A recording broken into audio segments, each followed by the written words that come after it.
Look at that view. Like, how amazing is this? It's like a beautiful morning in Johannesburg, and appropriately so, because it's Trans Day of Visibility. Hold up, now do what you do. Get loud, go ahead, get loose. Get down to business, tell everyone nothing's off limits. You can have anything you want with that brand new style. Watch them all get wild. Now do what you do. Tell everyone you can have anything you want. Thanks for having me. I think for trans people in South Africa and the globe over, there are enormous challenges, and we face an incredible degree of discrimination based on who we are as people. Today specifically, we are looking at facilitating a process with the Department of Home Affairs where they are coming to our offices, and we are inviting trans people who have been wanting to make gender marker applications, trans people who have been wanting to apply for IDs, to be able to make those applications in a safe and inclusive environment. And this is a part of ongoing engagements with the Department of Home Affairs to bring them also into the fold in terms of how we are conducting, these safe spaces. And so hopefully we're modeling a type of behavior in a particular way that the Department of Home Affairs can take forward into its offices around the country. Cool, thank you. Okay, cool. Interview is done. I'm so glad that went really, really well. I also got changed because, need to be comfortable for the rest of the day. So that over there is a truck from the Department of Home Affairs who are here to do ID applications and gender marker amendments. So Iranti is doing a pretty cool thing for Trans Day of Visibility this year. Okay, so for TDOV, Iranti is doing this really, really dope thing in collaboration with the Department of Home Affairs. Now, one of the things that I've talked about on this channel quite often is the lack of access to services for trans people. And so part of TDOV that we are doing today is to try and make that access a little bit easier. Yeah. How well can you edit on your phone? There's a guy with a smiley. I just need to ask. When you have time, can we please talk about the media event that's happening? Yeah, I'm stressing so much about that event. Did you say Twitter everywhere? Facebook, Insta, and obviously things are going really, really hectic here because there's so much happening.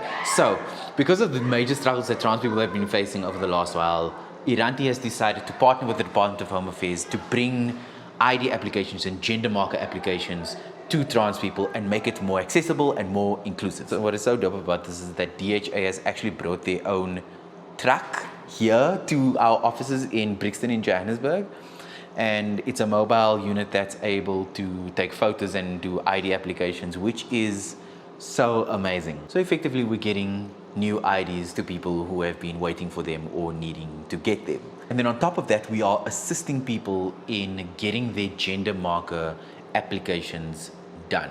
Now, gender marker applications have been a particular struggle for trans people, has also been a particular struggle for the Department of Home Affairs. You all know this, we talk about this on the channel all the time about the pathologizing legislation around it. So effectively you have to have 2 medical letters that substantiate your identity before you're able to actually get involved in the service that DHA is providing. So your ability to amend your gender marker is directly tied to your ability to access healthcare.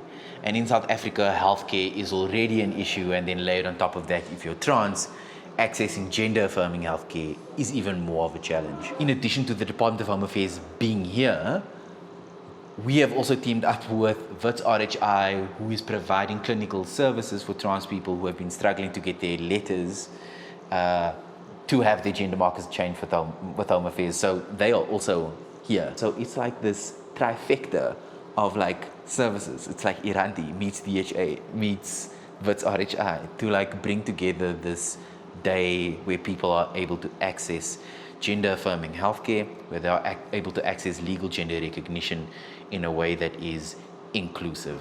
Yeah, I'm coming. Hi, Zoey. Hi. Calling for the interview from Indian. Please host me. Thank you. I think when we meet people or find ourselves in situations with people that is unfamiliar to us, I think part of the instinct is to respond either hostilely or respond in a way that is aggressive. And so this is a defense mechanism for a lot of people, not to excuse any kind of behavior, but this is a behavior that we've learned over a period of time. So I think a lot of the hard work is to try and learn to undo that. To undo just because something is different doesn't mean it's a threat to you. We are a world of diverse people. We are a world of diverse races, of diverse genders. And so I think to approach people, not necessarily just trans people, but anyone who is different from you, from a space of compassion rather than it from a space of fear. And I think once people start doing that, a lot of things will flow from there. Thank you so much. Bye. I love doing interviews. I'm so in my damn element, honestly. I've literally been in interviews the whole day because TDOV is like big. And as Iranti's, I guess, media person, I have been filming everything for Iranti to use in its like social media, and we're going to create some videos and stuff around it. But also speaking as a trans person on TDOV is really, really important. So I've been in interviews with like radio stations and television stations around it, and it's been really, really incredible. Like the interviews today have gone spectacularly well. Like people have been so nice and really amazing and asking the right questions in the right kind of way. And it makes me really, really nervous. Like sometimes I wonder if I just like live in a bubble and that the people that I'm talking to are just like inclusive, and I make the assumption that the rest of the world is sometimes like that. But in reality, I know that that's not the case. And so it makes me nervous, you know, when I sit on these panel discussions, when I do interviews, when suddenly the conversation is so amazing that for a second I forget that the world is a little bit problematic. In fact, a lot problematic. But I guess maybe this speaks to, you know, I guess the ongoing work that we've been doing around trans visibility, specifically some of the work that I've been doing here on the channel for all of you around bringing narratives, trans narratives, to a sort of mainstream space in a very, very public and very, very transparent way. And it gives me so much joy when I'm around my community and when my community is celebrated just for being them. Like, wow. Today has been a really amazing day, and I'm very like in my feels about stuff, but also can't be too much because I've got to go and film interviews and do stuff with other people. So, you know, one of the things that I've spoken about on this channel before is that sometimes it does get really, really exhausting being hyper visible and having my life, I guess, so public.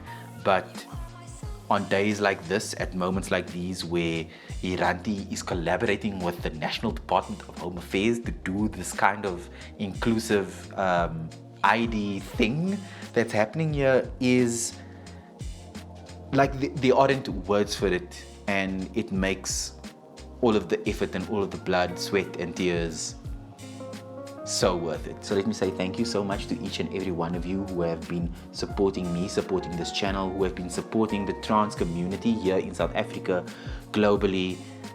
I appreciate you so much. Right, I have an event to work. If you enjoyed this video, please leave me a thumbs up. I would really appreciate that. And if you're not already subscribed to this channel, please go ahead and hit that subscribe button and turn the bell on for notifications to stay in the loop for upcoming videos.